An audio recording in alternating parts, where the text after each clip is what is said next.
There is one thing which I normally like about David Murathe. David Murathe shoots straight. And today, David Murathe caused a major political storm in this country, especially amongst ODM supporters. David Murathe was quoted as having uttered certain statements which ODM supporters are not taking lightly. Let me read for you what David Murathe said, just in verbatim. David Murathe is saying, there is no room for further consultations. As for the other side, ODM, it is a favor we are extending by accommodating them in committee leadership posts. They cannot now come making demands and telling us who we should include. This is our business, and it is concluded. That statement by David Murathe was not taken lightly by most of the ODM supporters. And today, online was on fire. And I want to just remind David Murathe on one thing. Because personally, I sided with David Murathe on this particular matter. If you are invited into someone's house, you cannot demand on what they should cook for you. You only take what you have been given. But I want to remind David Murathe of one thing. That he must tread very carefully. And that ODM as a political party is not Tanga and is not ANC party. So he must tread very carefully. But on this particular incident, I don't understand why people were mad at David Murathe. Because personally, for those who've been following the politics in this country, the president engineered the removal of allies of the deputy president from key parliamentary leadership in this country. He started from the Senate. And in the Senate, he removed Kipchumba Murkomen. The president then went further, removed Susan Kihika, and he went further and he removed the deputy speaker, Professor Kithure Kindiki. Then from Senate, the president then went to the National Assembly. And at the National Assembly, he did the same. Duale was spared, but again, finally, he had to go. Ben Osheli had to go. So the president cleaned those two houses. But then there are two powerful committees at the National Assembly. The Justice and Legal Affairs Committee. And also there is the Delegated Legislations Committee. These two committees are going to be very instrumental for the success of the Building Bridges initiative. You all know that the president and Raila Odinga are very keen on passing the Building Bridges initiative. So this committee, the president in his own wisdom decided, let me just take you to these two committees before we go into David Murathe and the rest. Let me just take you through these two committees. Yes. Now the the Justice and Legal Affairs Committee, popularly referred to as JLAC, has members. Now, this is very interesting, and I want you to be very keen. The chairman of that committee is William Cheptumo, a key ally of the Deputy President William Samoei Ruto. So this man was removed from this committee by the president. And then there is the vice chairperson of this committee, who is Alice Wahome. Alice Wahome is a key ally of the Deputy President. Alice Wahome was also removed from this committee. So you can understand why Alice Wahome and Cheptumo were removed from that committee. And then there is the second committee of delegated legislation. And this committee is chaired by Gladys Boss Soleil. So Soleil was removed from this committee, and also it has several members. So in the Justice and Legal Committee, ODM now wanted to take the leadership, the chairmanship of committee, and not only the ODM party. We can talk of the Team Kieleweke. Team Kieleweke actually wanted to take the leadership of this committee. So in their wisdom, they believed that once Cheptumo was removed and Alice Wahome was removed, the person who ought to be sitting in the chair of those committee are supposed to be either Tinda Molo or a member of Kieleweke. But surprisingly, the list which Kimunya was reading had some names of the allies of the deputy president William Ruto. And this is why yesterday I was wondering why Ngunjiri Wambugu was making a lot of noise. And that's the cause of all these problems, those two committees. So I was siding with personally I was siding with David Murathe, because I believed if ODM was invited to this committee and Jubilee was willing to donate the chairmanship, then it's not a must. But again, if you listen to what the argument by Wambugu, Ngunjiri and the rest, then it is clear that this process has to be controlled by Team Keleweke. I'm waiting to hear what David Murathe is going to say after that. And this is what Mbadi tried to explain just very briefly. Thoughts that we had differences between minority and majority side. Basically between the leader majority, Amos Kimunya, and myself as a leader minority. What happened yesterday is that we were to approve changes in various committees. However, when we looked at the list of the Jubilee side, because we have an agenda, we have the BBI agenda ahead of us. And the BBI agenda requires people who are committed to this process. Because a lot of us in parliament are not committed to the BBI agenda. So there are some committees which are very critical, like the Justice and Legal Affairs Committee, the Committee on Delegated Legislation. When I looked at the list of Jubilee, I saw quite a number of names who actually are not supportive of the BBI process. And these two committees are going to be very crucial in the processing of BBI legislations to come to Bunge. If they sabotage it at the committee stage, we may not have an opportunity at the plenary to discuss this agenda. And so I made it very clear to my colleague, my counterpart, the other side, and I told him that I want a lot of changes. We must change people like Shomoi, people like Murugara, people like Cheptumu, people who Njagi. These are people who Nyaga. These are people who cannot support this agenda. Now that's John Mbadi trying to explain what happened.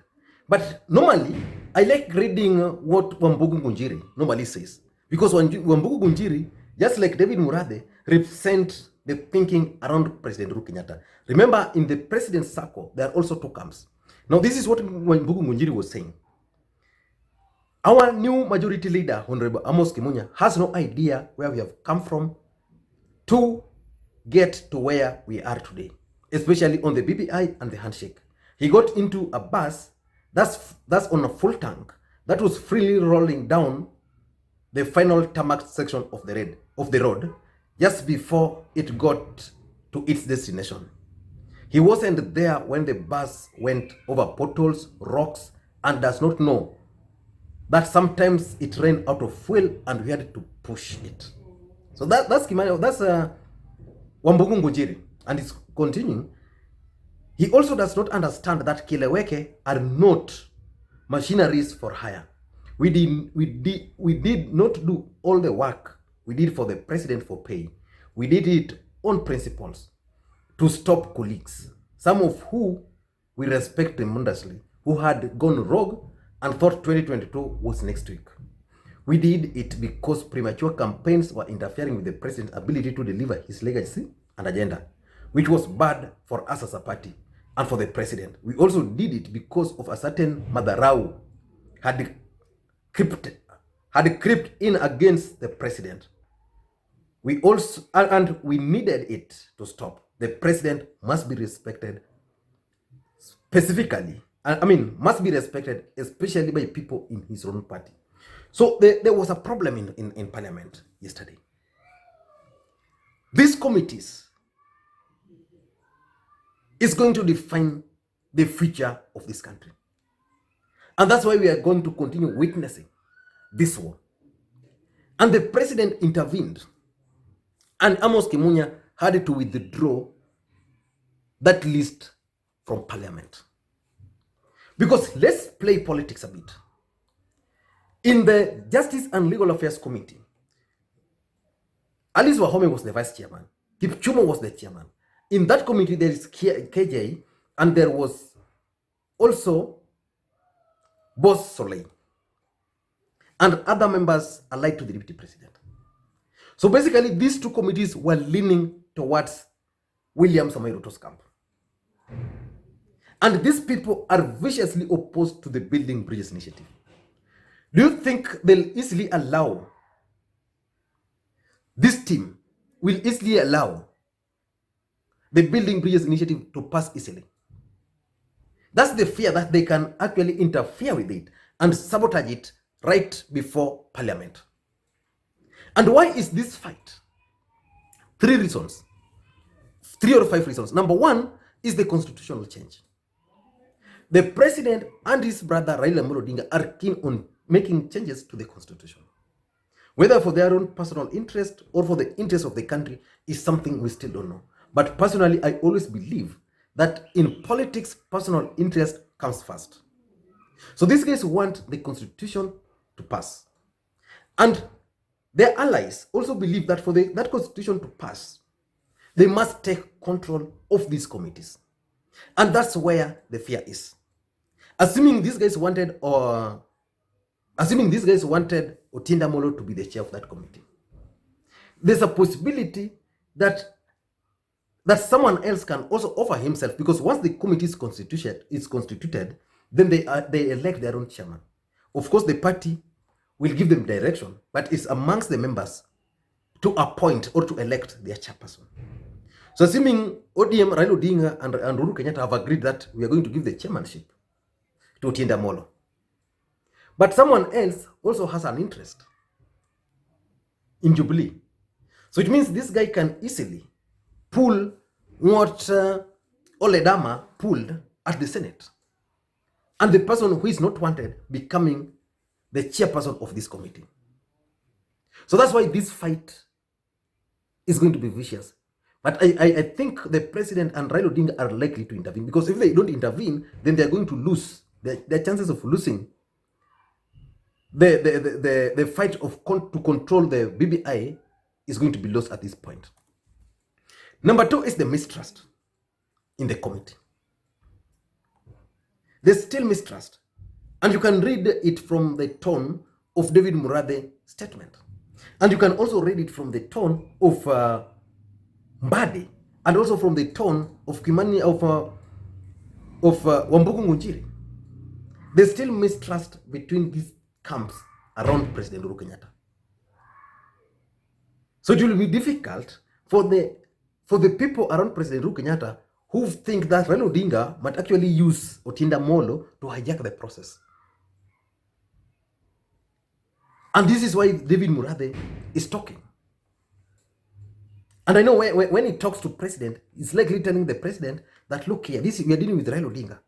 If you allow Raila Odinga to have his man, one of the sharpest brain in this country, Otinda Molo, to take leadership of this committee, then we are in problem. We'd rather have someone who is not allied to them, but we can try and push him in the direction we want. And that's the camp where Nani is, Kimunya.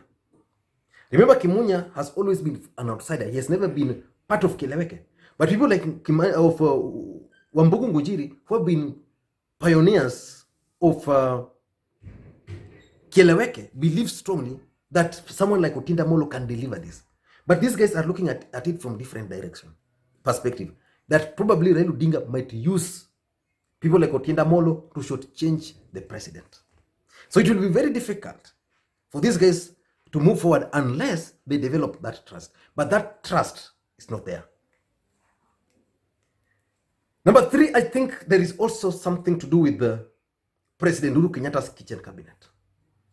I think there's a divide in that kitchen cabinet. And in that kitchen cabinet, there are people who trust Raila Odinga with this process and his party. And then there's the wing which does not trust Raila Odinga in this process. So it's now clear that even Kileweke, we have 2 factions. We have the faction which is led by David Murathe, and also the other faction which is led by someone like Wambugu Ngunjiri. And I've always told people that David Murathe is a very close ally of the president. So you must always take him very seriously. The words which were uttered by David Murathe, in my view, are very weighty and heavy. ODM as a political party, Raila Odinga and his handlers must sit down and review the words, if indeed they were uttered the way they were reported in the media. So it's going to be very important for them. If they don't do that, then watalia kwacho. But there are two camps in President Uhuru Kenyatta's kitchen cabinet. And someone was telling me, in that kitchen cabinet, there are even those who still believe that Ruto should actually be the one who is the presidential candidate. But those are politics. Number 4 is the 2022 general election. 2022 general election, I said last year that the politics for 2022 was determined last year. But the 2022 general election, maneno yake itaisha this year. Who is going to be the president of the Republic of Kenya? Are we going to have the prime minister? Is the prime minister going to be appointed by the president? Or is the president, or is the prime minister going just to be elected alongside the president? All those questions will be answered this year, and they'll determine 2022 general election. So if Uhuru Kenyatta is keen on becoming the prime minister of the Republic of Kenya, and that prime minister is not going to be appointed by the president, then he must control this committee and ensure that the report they are going to give is going to pursue that line. The other question is Raila Odinga going to run for the president? And will the president be ceremonial or executive president? So all this will be sorted out. So 2022 politics is actually behind this noise. And lastly, I think it's about it's about the central Kenya politics. The central politics in central Kenya. And something tells me that there's a clique which is pushing Amos Kimunya to take over from President Uhuru Kenyatta. Because Amos Kimunya was not in Keleweke, he was not in Tangatanga. If you follow Amos Kimunya politics, during Kibaki era, he was not even in terms with President Uhuru Kenyatta. But Uhuru Kenyatta just recently decided to punish one man who has been very loyal to him, Eden Duale. And in his place, President Uhuru Kenyatta decided to appoint Amos Kimunya from all the people, Amos Kimunya. So it means there's some people around President Uhuru Kenyatta who are trying to push Amos Kimunya to emerge from central Kenya. And that's why we are witnessing this problem. Because Amos Kimunya was also very clear that that list was not going to be changed. The president had to personally call him to recall that list. So which means he was also under strict instructions, either from people around President Uhuru Kenyatta or President Uhuru Kenyatta himself.